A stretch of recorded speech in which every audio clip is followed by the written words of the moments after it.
Hi friends, welcome to my channel. ఈరోజు మనము రాగి రొట్టెలు ఎలా ప్రిపేర్ చేసుకోవాలో చూసేద్దామండి. చాలా హెల్తీ అండ్ టేస్టీ కూడా, చాలా ఈజీగా కూడా చేసేసుకోవచ్చు. నేను చెప్పినట్టే ఒకసారి మీరు ట్రై చేసి చూడండి.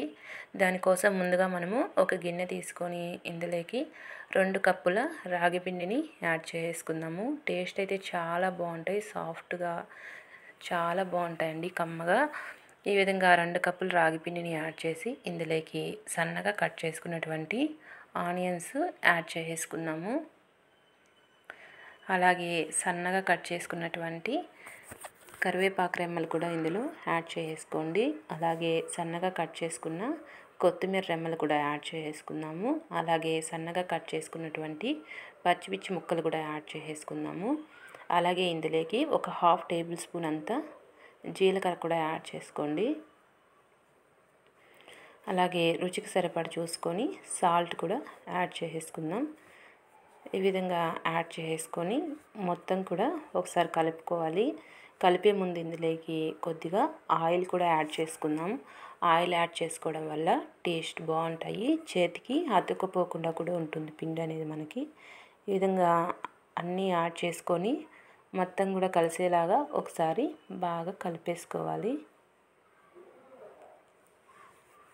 ఈ విధంగా మొత్తం కూడా బాగా కలిసేలాగా ఇలా కలిపేసుకొని ఇందులోకి కొద్దిగా వాటర్ని యాడ్ చేసుకుంటూ బాగా మిక్స్ చేసుకోవాలి.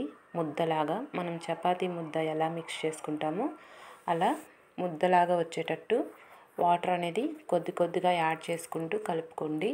ఒకేసారి వాటర్ అనేది యాడ్ చేయొద్దు.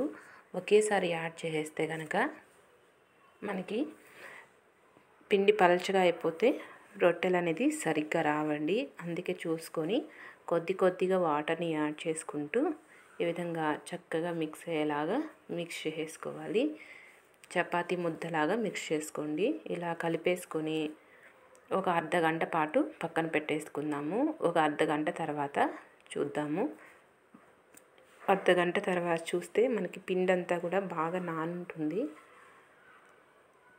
అర్ధగంట తర్వాత ఇలా చపాతీ ముద్దలాగా పిండిని కొద్దిగా ఇలా చేతిలోకి తీసుకోండి.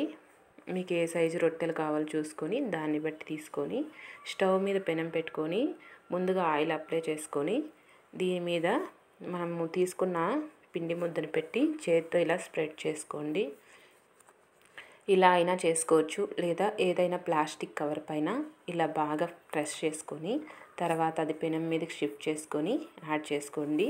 ఈ విధంగా ఎంత వీలైతే అంత పల్చగా ఇలా స్ప్రెడ్ చేసుకోవాలి రొట్టెని. ఈ విధంగా స్ప్రెడ్ చేసుకొని పైన కూడా కొద్దిగా ఆయిల్ని అప్లై చేసుకుందాము. మీకు ఆయిల్ ప్లేస్లో నెయ్యినైనా కూడా అప్లై చేసుకోవచ్చు. మీకు ఆయిల్ నెయ్యి ఏది ఇష్టం లేదంటే ఉత్తిదైనా కూడా అలాగే కాల్చుకోవచ్చు. ఈ విధంగా ఒక సైడ్ బాగా కాలిన తర్వాత రెండో వైపు తిప్పుకొని రెండో వైపు కూడా చక్కగా కాల్చుకోవాలి. ఇలా 2 సైడ్స్ తిప్పుకుంటూ మిగిలిన రొట్టెలు కూడా ఇదే విధంగా కాల్చుకొని సర్వ్ చేసుకుంటే ఎంతో టేస్టీగా హెల్తీగా మనకి రాగి రొట్టెలు అనేది రెడీ అయిపోతాయండి. చాలా బాగుంటాయి, టేస్ట్ కూడా. మీరు ఒకసారి ట్రై చేయండి. ట్రై చేసి నా వీడియో నచ్చితే నా ఛానల్ని తప్పకుండా సబ్స్క్రైబ్ చేసుకోండి. Bye friends.